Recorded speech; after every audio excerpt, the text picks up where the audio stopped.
అనుదినం మా కోసం ప్రార్థిస్తున్నారని నేను ప్రభులో విశ్వసిస్తున్నాను.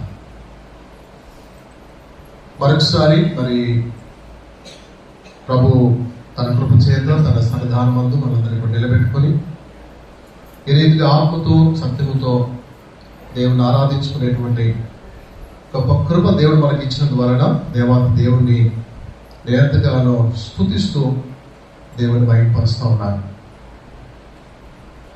దేవుని వాక్యంలోనికి మనం వెళ్ళే కంటే ముందుగా ఒక విషయాన్ని జ్ఞాపకం చేస్తాను. పోయిన వారం మనము జ్ఞానం గురించి మనం విన్నాం. వీళ్ళు ఎంతమంది గుర్తుందండి? దేవునికి స్తోత్రం. జ్ఞానం లేక ప్రజలు చెడిపోతున్నారు. జ్ఞానం లేక సమస్యలకు గురైపోతున్నాం. జ్ఞానం లేక కొరిగిపోతున్నాం. జ్ఞానం లేక ఈ దినము పాపంలోనికి నెట్టివేయబడుతున్నారు. సో దేవుని పరిశుద్ధమైనటువంటి జ్ఞానం మనకు అవసరమని పోయిన వారం మనం విన్నాం. ప్రియులగా ఈ లోకంలో ప్రస్తుత దినాల్లో కనుక మనం గమనించినట్లయితే వయసుకు మించినటువంటి లోక జ్ఞానం, ఇది బైబుల్ నిషేధించినటువంటి జ్ఞానం. ఇది దేవుని యొక్క చట్టం. ఈ దినాల్లో వయసుకు మించినటువంటి జ్ఞానాన్ని పొందుకొని దేవుని చట్టానికి దేవునికి విరుద్ధమైనటువంటి పాపం స్థితిలో నేడు మనిషి పడిపోతున్నాడు. కనుక ప్రియులారా, వయసుకు మించినటువంటి జ్ఞానాన్ని అనగా ఈ ఇహలోక జ్ఞానాన్ని పొందుకొని చాలా మంది దేవునికి దూరం అయిపోతున్నారు. బైబిల్ ఎప్పుడు కూడా దాన్ని ఇష్టపడదండి. అందుకే దేవుని పిల్లరా, ఈరోజు ఇహలోక జ్ఞానం పుష్కలంగా సంపాదించినప్పటికీ కూడా దైవికమైనటువంటి జ్ఞానం లేకపోతే, మీరు చూడండి, వెర్రి జ్ఞానం, పిచ్చి జ్ఞానం, పనికిరాని జ్ఞానం, నేను పాపంలో పడేసే జ్ఞానం, నేను మెంటల్గా డిస్టర్బ్ చేసేటువంటి జ్ఞానం, ఇదంతా కూడా ఆఖరికి నేను ఎక్కడ తీసుకుపోతుందంటే నరకాన్ని తీసుకుపోతుంది. కానీ పరిశుద్ధ జ్ఞానం, పవిత్రమైన జ్ఞానం, ప్రభు ఇచ్చే జ్ఞానం, పైనుండి వచ్చేటువంటి జ్ఞానం, అది నేను ఎక్కడికి నడిపిస్తుంది అంటే పరలోకానికి నడిపిస్తుంది. ఆమె హల్లెలూయా. ఏ జ్ఞానం కావాలి మనకు? పరలోకం తీసుకుని వెళ్ళే జ్ఞానం కావాలా? ఏమండి, విపరీతమైనటువంటి ఈ లోక జ్ఞానం నరకానికి నడిపిస్తుంది కనుక నరకానికి వెళ్ళేటువంటి జ్ఞానం కావాలా? జ్ఞానం మీరు చూడండి, చాలా మంది యువత ఏ జ్ఞానం కలిగి ఉన్నారంటే వేరే జ్ఞానం కలిగి ఉన్నారు, పిచ్చి జ్ఞానం. ఆడపిల్లలు కూడా సిగరెట్ తాగుతున్నారు, ఆడపిల్లలు కూడా మందు తాగుతున్నారు. ఎక్కడికి పోతుంది జ్ఞానం?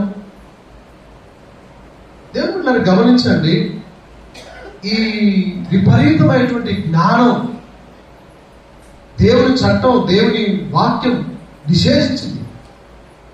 కానీ ఈరోజు లోకము దాన్ని పాటిస్తుంది, లోకం దాన్ని కలిగి ఉంటున్నారు.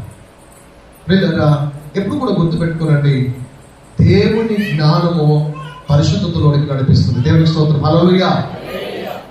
ఆ జ్ఞానమే ఒక దినం మనల్ని పరలోకానికి నడిపిస్తుంది. దీన్ని పాడు చేసే జ్ఞానం ఇక వద్దని, పరిశుద్ధ జ్ఞానమే నాకు కావాలని ఎవరైతే కావాలనుకుంటారో అటు వారు మాత్రమే దేవుని అనుసరించగలుగుతారు, దేవుని వెంబడించగలుగుతారు. అటు వారు మాత్రమే పరలోకం యొక్క దృష్టిని కలిగి వారు జీవించగలుగుతారు. కానీ ప్రియులారా, ఈ లోక జ్ఞానం, వయస్సుకు మించిన లోక జ్ఞానం బైబిల్ నిషేధించింది. సో కనుక ఆ నిషేధించబడినటువంటి జ్ఞానం వైపు కాకుండా పరిశుద్ధ జ్ఞానం వైపు మనం వెళ్ళడము దేవుని చిత్తమై ఉన్నది. ప్రియులారా, ఈ దినము ఒక ప్రత్యేకమైనటువంటి లేఖన భాగాన్ని నేను మీ ముందు ఆశపడుతున్నాను. యేసు గ్రంథంలో ఒక చక్కటి భాగం రాయబడింది. భక్తుని యొక్క అనుభవంలోనికి మనం వెళ్దాం. ఏ రీతిగా భక్తుడు తన అనుభవంలో నుండి ఈ విషయాన్ని తెలియపరుస్తున్నాడో ఆ అనుభవాన్ని ఈ సమయంలో మనము ధ్యానం చేసుకుందాం. యెహెజ్కేలు గ్రంథం 47వ అధ్యాయం, పాత నిబంధన గ్రంథంలో యెహెజ్కేలు గ్రంథం 47వ అధ్యాయము మొదటి లేక 3వ వచనం నుండి మీరు చదవండి. యెహెజ్కేలు గ్రంథం 47వ అధ్యాయము 3వ వచనం నుండి మనం చదువుకుందాం. త్వరగా తీసుకురండి. కొలనూలు చేత పట్టుకొని తూర్పు మార్గమున బయలు వెళ్ళి 1000 మూరలు కొలిచి ఆ నీళ్ల గుండా నన్ను నడిపింపగా నీళ్లు చీలమండ లోతునుండెను. ఆయన మరి 1000 మూరలు కొలిచి నీళ్ల గుండా నన్ను నడిపింపగా నీళ్లు మోకాల లోతు ఉండెను. ఇంకా 1000 మూరలు కొలిచి నీళ్ల గుండా నన్ను నడిపింపగా నీళ్లు ఏ లోతులో ఉండను? చదవండి. ఇంకా ఆయన ఇంకను 1000 మూరలు కొలవగా నీళ్లు మిక్కిలి లోతై నేను దాటలేనంత నది కనబడేను. ఆట వీలు లేకుండా చాలు. దేవునికి మహిమ కలుగును గాక. హల్లెలూయా. ప్రియులారా, ఇక్కడ యెహెజ్కేలు భక్తుడు తన యొక్క అనుభవాన్ని తెలియపరుస్తున్నాడు. ఈ అనుభవంలో 4 విషయాలు మనకు కనబడతాయి. ఎన్ని విషయాలండి? 4 విషయాలు మనకు కనబడతాయి.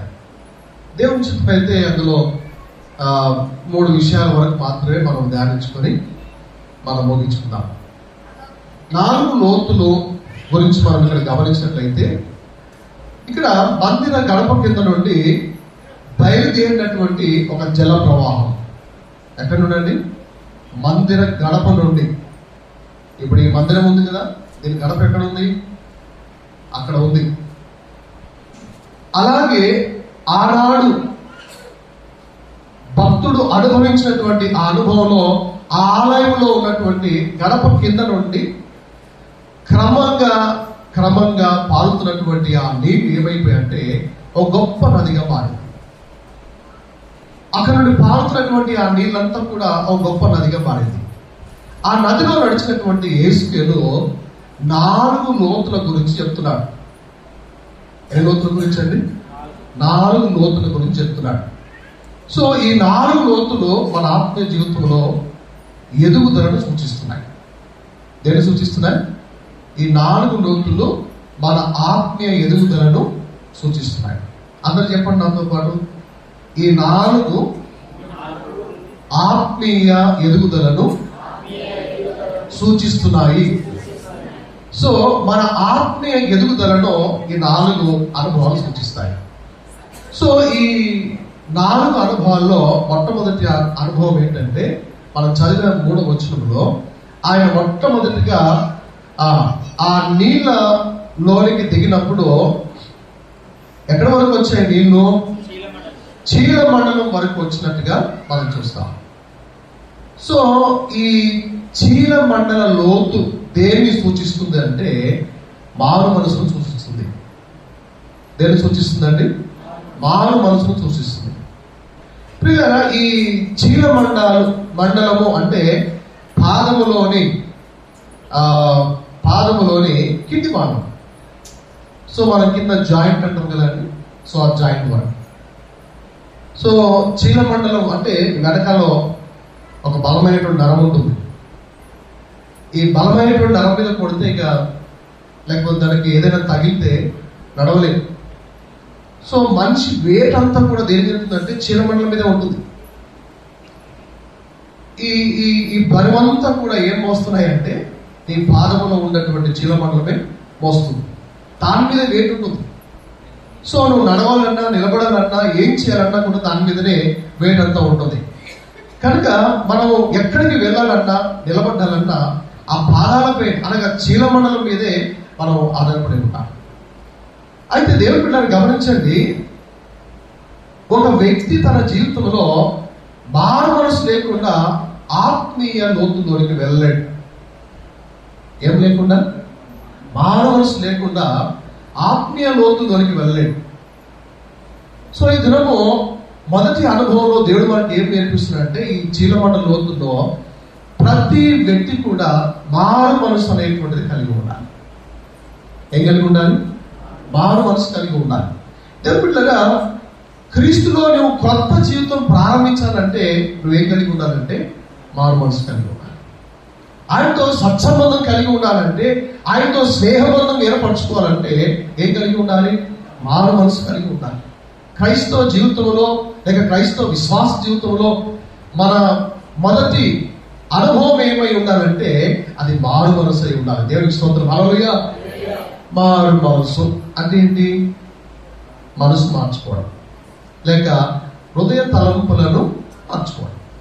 సో ఈ మారు మనసు అనేటువంటిది మన జీవితంలో చాలా అవసరం. కొంతమంది తక్కువ పెట్టి తగ్గించు ఇందాక కరెక్ట్ ఓకే రైట్ కొంచెం తగ్గించు. చాలా మంది వారి విశ్వాస జీవితంలో వారు మారు మనసు లేకుండానే ప్రభువు వెంబడిస్తుంటారు. ఈరోజు ప్రధానంగా మన జీవితంలో దేవుడు ఏం కోరుకుంటున్నాడంటే మారు మనసును కోరుకుంటున్నాడు. నువ్వు క్రీస్తులో కొత్త జీవితం జీవించాలంటే మొదటి అడుగు నువ్వు ఏం వేయాలంటే మారు మనసు అనే అనుభవంలో ఉండాలి. ఏ మనసు అండి? మారు మనసు. నువ్వు దేవుని మార్గంలో నడిచే ముందు మొదటి అడుగు ఇదే. ఏంటంటే మనసు మారాలి. దేవుని బిడ్డలారా, కొంతమంది దేవుని మందిరానికి వచ్చినా, చర్చికి వచ్చినా, పాటలు పాడుతున్నా, వాక్యం చదువుతున్నా, ప్రార్థన చేస్తున్నా, ఇవన్నీ చేస్తున్నప్పటికీ కూడా మనలో ఏమున్నదంటే మారు మనసు ఉండదు. దేవుని మందిరానికి వస్తావు, మళ్ళీ బయటకు వెళ్ళి సిగరెట్ తాగుతావు. దేవుని మందిరానికి వస్తావు, నువ్వు బయటకు వెళ్ళి మళ్ళీ బూతులు మాట్లాడుతుంటావు. దేవుని మందిరానికి వస్తావు, మళ్ళీ బయటకు వెళ్ళిన తర్వాత ఇష్టానుసారంగా ప్రవర్తిస్తావు. మారు మనసు ఉందా? ఏమంటే మారు మనసు ఉందా? నీ మనసు మారాలి. నీ హృదయ స్థితి మారాలి. నీ మనసు మారకుండా, నీ హృదయ స్థితి మార్చుకోకుండా నువ్వు కంప్లీట్గా నువ్వు దేవుని వెంబడించలేవండి. ఈరోజు దేవుని మందిరానికి వస్తున్నావు, వెళ్తున్నావు, కానీ ఒకసారి పరీక్ష చేసుకో. నిజంగా నీ మనసు మారిందా?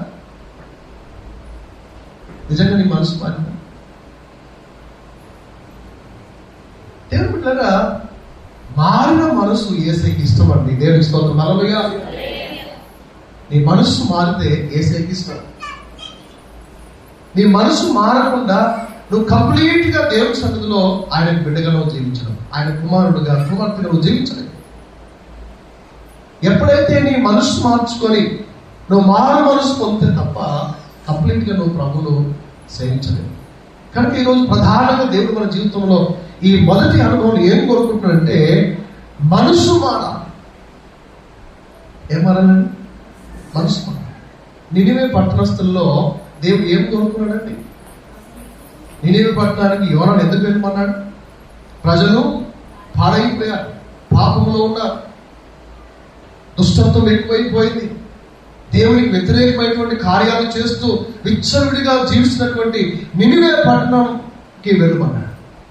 నినివే పట్టణము ఆ పట్టణం యొక్క పాపం ఎక్కువైపోయింది, ఆ పట్టణం యొక్క దుష్టత్వం ఎక్కువైపోయింది కనుక దేవుడు యోనాను బలపరిచి యోనాను నినివే పట్టణానికి వెళ్ళమని దేవుడు చెప్పాడు. ఇప్పుడు దేవుడు బిడ్డగా నినివే పట్టణానికి వెళ్ళమంటే ఈయన ఎక్కడికి వెళ్తున్నాడు? తార్షీషు పట్టణానికి వెళ్ళిపోతున్నాడు. అప్పుడు వెంటనే సముద్రం పడవేయబడడం, తిమింగలం మింగడం, మరలా సముద్రం అడుగు బాడడంలో యోనా ప్రార్థించడం, అది బయట కట్టివేయడం, ఆ తర్వాత మార్గం ఏంటో తెలిసిన తర్వాత నినివే పట్టణానికి వెళ్ళాడు. నినివే పట్టణంలో ఆ పట్టణమంతా కూడా దేవుని సువార్తను ప్రకటిస్తున్నప్పుడు అందరూ గోనె పట్ట కట్టుకొని మారు మనసు పొందినప్పుడు, దేవుని స్తోత్రం. హల్లెలూయా. ఏం పొందినప్పుడు? మారు మనసు పొందినప్పుడు దేవుడు చేయవలసినటువంటి కీడును చేయకుండా దేవుడు మానేశాడు. ప్రభువుకి స్తోత్రం చెల్లించాలి. హల్లెలూయా. నీ జీవితంలో మారు మనసు అనేది పొందితే దేవుడు తలపెట్టిన లేక దుష్టుడు తలపెట్టిన ఏ కీడైనా కూడా ఆ కీడు నీలో తొలగిపోతుంది. ఎప్పుడో నువ్వు మారుమనసు పొందిన ప్రియులారా గమనించండి. నినివే పట్టణమంతా కూడా దేవుని వాక్యానికి విధేయత చూపించినప్పుడు ఆ కీడు తొలగిపోయింది. నినివే పట్టణం మీదకి రావాల్సినటువంటి ఆ నాశనము తొలగిపోయి ఆ పట్టణమంతా కూడా సంతోషంతో నింపబడింది. గల కారణం ఏంటంటే వారు మారు మనసు పొంది గోనె పట్ట కట్టుకొని మారు మనసు పొందారు. ఈరోజు దేవుడు బిడ్డగా దేవుని కృప నీ మీదకి దిగి రావాలంటే, బంధకాలు తెంపబడాలంటే, నీ జీవితంలో అలుముకున్న ప్రతి దుష్టత్వం తొలగిపోవాలంటే, ఈరోజు నువ్వు ఏం కలిగి ఉండాలంటే మారు మనసు కలిగి ఉండాలి. దేవుని స్తోత్రం. హల్లెలూయా. నేను హైదరాబాద్లో సేవ చేస్తున్నప్పుడు మధ్యాహ్నకాల సమయంలో మేము ఉన్నటువంటి చర్చ్ దగ్గరికి ఒక సిస్టర్ గేట్ తీసుకొని లోపలికి వచ్చి, ఇద్దరు సిస్టర్స్ ఉన్నారు, వాళ్ళ చేతుల్లో బైబిల్ కొన్ని బుక్స్ ఉన్నాయి. లోపలికి వచ్చిన తర్వాత ఏమంటే కొంచెం వాటర్ ఇస్తారా, నీళ్ళు ఇస్తారా అంటే, సరే సిస్టర్ ఇస్తామని చెప్పేసి అని వాళ్ళు చూస్తే క్రైస్తవ బిడ్డల్లాగా ఉన్నారు కాబట్టి లోపలికి రండి అన్నారు. వచ్చి కూర్చున్నారు, నీళ్ళు ఇస్తే తాగారు. ఆ తర్వాత ఆమె అడిగిన ప్రశ్న ఏంటో తెలుసా? బ్రదర్, మీరు మారు మనసు పొందారా అన్నది. ముందే చెప్పాను, నేను ఇక్కడ పాస్టర్ అండి, నేను ఇక్కడ సేవ చేస్తున్నాను, సంఘ కాంపర్ని అని చెప్పిన తర్వాత కూడా ఆ సిస్టర్ నన్ను అడిగిన ప్రశ్న ఏంటంటే, మీరు మారు మనసు పొందారా? నాకు అరిపాదం నుండి తల వరకు కోపం వచ్చింది. నేను సంఘ కాంపర్ని, పాస్టర్ అని చెప్పినా కూడా ఏమిడేంటి మరి మీరు మారు మనసు పొందారని అడుగుతున్నది ఏంటని ఒకవైపు కోపం వచ్చింది. కానీ కొంచెం నిదానంగా ఆలోచన చేశాను. కొంచెం నిదానంగా ఆలోచన చేస్తే అసలు మారు మనసు లేకుండా కూడా సేవ చేస్తున్నటువంటి సేవకులు ఉన్నారండి. నీకు అర్థమవుతుందా? అసలు మారు మనసు కూడా లేనటువంటి వారు సేవ చేస్తున్నారు. పాస్టర్ లాగా చలామణి అయిపోతున్నారు, సేవకుల్లాగా బోధకుల్లాగా చలామణి అయిపోతున్నారు. ఓహో, ఈ సిస్టర్ గారు అడిగింది వాస్తవమే. చాలా మంది మారు మనసు లేకుండా సేవ చేస్తున్నారు, సేవకులుగా పాస్టర్స్ గా చలామణి అయిపోతున్నారు. అందుకే కాబోలు ఈమె ఈ ప్రశ్నలను అడిగిందని చెప్పేసి నేను అర్థం చేసుకున్నాను. దేవుని బిడ్డలారా, బోధకుడు అయినా, విశ్వాసం అయినా, స్త్రీ అయినా, పురుషుడైనా, యవనస్తుడైనా, నువ్వు టీచర్ కానీ, ఉద్యోగస్తులు కానీ, కలెక్టర్ కానీ, నువ్వు ఎవరైనా కూడా దేవుని సన్నిధిలో ఏమై ఉండాలంటే మారు మనసు పొంది ఉండాలి. దేవుని స్తోత్రం. హల్లెలూయా. ఏం పొంది ఉండాలండి? మారు మనసు పొంది ఉండాలి. బైబిల్ ఏం చెప్తుంది తెలుసా అండి? మత్తయి సువార్త 3వ అధ్యాయము 2వ వచనం కనుక మనం చదివినట్లయితే ఒక మాట చదవండి, త్వరగా చదవండి. మారు మనసు గురించి దేవుని వాక్యం ఏం చెప్తుంది? మత్తయి సువార్త 3వ అధ్యాయం 2వ వచనం త్వరగా చదవాలి. మత్తయి సువార్త, పరలోక రాజ్యం సమీపించి ఉన్నది, మారు మనసు పొందుడని. చాలా దేవునికి భయం కలుగుగాక. దేవుని రాజ్యం సమీపించింది కనుక మీరు ఏం పొందాలంట? మారు మనసు పొందండి, మారు మనసు పొందండి.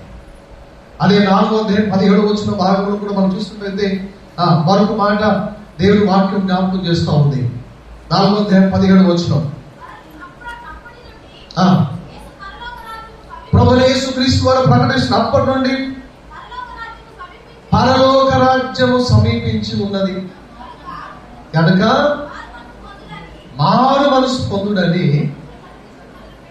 చూడండి, దేవుని బిడ్డలు గమనించండి. ఇక్కడ భక్తుడైన యోహాను కూడా చెప్తున్న మాట ఏంటంటే, దేవుని రాజ్యం సమీపించింది కనుక మీరు ఏం పొందాలి? మారు మనసు పొందండి. యేసుక్రీస్తు ప్రభువారు కూడా ప్రకటిస్తున్న మాట ఏంటంటే, మీరు మారు మనసు పొందండి, మారు మనసు పొందండి. అలాగే మనము బైబిల్లో చూసినట్లయితే నమ్మి బాప్తీసం పొందిన వారు రక్షింపబడారు. దేవుని బిడ్డలను గమనించండి. బైబిల్ అంతట్లో కూడా మీరు గమనించినట్లయితే మారు మనసు పొందినటువంటి వారినే ప్రభువు అంగీకరించాడు. దేవునికి స్తోత్రం. హల్లెలూయా. మారు మనసు పొందిన వారిని మాత్రమే ప్రభు అంగీకరించాడు. మారు మనసు పొందిన ఒక్క పాపి దేవునికి ఇష్టమా? మారు మనసు పొందని 99 మంది దేవుడికి ఇష్టమా? ఎవరు ఇష్టమండి? రక్షింపబడ్డ ఒక్క పాపే దేవుడికి ఇష్టం. ఒకవేళ మారు మనసు లేకుండా 90 మంది 100 మంది ఉన్నా కూడా దేవుడికి ఇష్టం లేదండి. రోజు చాలా సంఘాలలో ఏళ్ల తరబడి వాక్యం వింటున్నారు, పాటలు పాడుతున్నారు, పాటలు పాడడం నేర్చుకున్నారు, రాగాలు నేర్చుకున్నారు, వాయిద్యాలు నేర్చుకున్నారు, ఎలా బ్రతకాలో నేర్చుకున్నారు, వ్యాపారం నేర్చుకున్నారు, ఉద్యోగాలు పొందుకున్నారు. ఇన్ని చేసినా కూడా దేవుని సన్నిధిలో వారికి ఏం లేదు తెలుసా? మారు మనసు లేదు, భక్తిగా మారు మనసు లేదు. అసలు నువ్వు బయటికి వెళ్తే నువ్వు దేవుని బిడ్డవని ఎవరైనా చెప్పగలుగుతున్నారా? నువ్వు నిజంగా బయట అడుగు పెడితే ఈ లోకము గుర్తించగలుగుతుందా? దేవుడు బిడ్డరా, దేవుడు ప్రధానంగా ఈ అనుభవంలో ఏం కోరుకుంటాడంటే మారు మనసు పొందినటువంటి బిడ్డలకు మనం ఉండాలి. దేవుని స్తోత్రం. హల్లెలూయా. ఏం కలిగి ఉండాలండి? మారు మనసు కలిగి ఉండాలి. చాలా విషయాలు మనకు బైబిల్లో ఉంటాయి. ఎన్నో విషయాలు మారు మనసు గురించి. ఇంకొక మాట మనం చదువుకుందాం. అపోస్తలుల కార్యం 2వ అధ్యాయము 38వ వచనంలో కనుక మనం గమనించినట్లయితే ఇక్కడ ఒక చక్కటి మాట చెప్పబడతా ఉంది. అపోస్తలుల కార్య గ్రంథం 2వ అధ్యాయం 38వ వచనం. త్వరగా చదవండి. 3వ అధ్యాయం 19వ వచనం కూడా మరొకరు చదవండి. 2వ అధ్యాయం 38వ వచనం. మీరు మారు మనసు పొంది పాప క్షమాపణ నిమిత్తము ఏం చేయాలంటే ప్రతి వాడు యేసుక్రీస్తు యొక్క నామములో బాప్తిసం పొందాలి. ఏం మార్చుకొని? మారు మనసు పొంది మీరు పాప క్షమాపణ నిమిత్తం బాప్తిసం పొందాలి. తెలుపుతారా? ఈరోజు ఇక్కడ కూర్చున్న నీతో ప్రభు మాట్లాడుతున్నాడు. నీ వయసు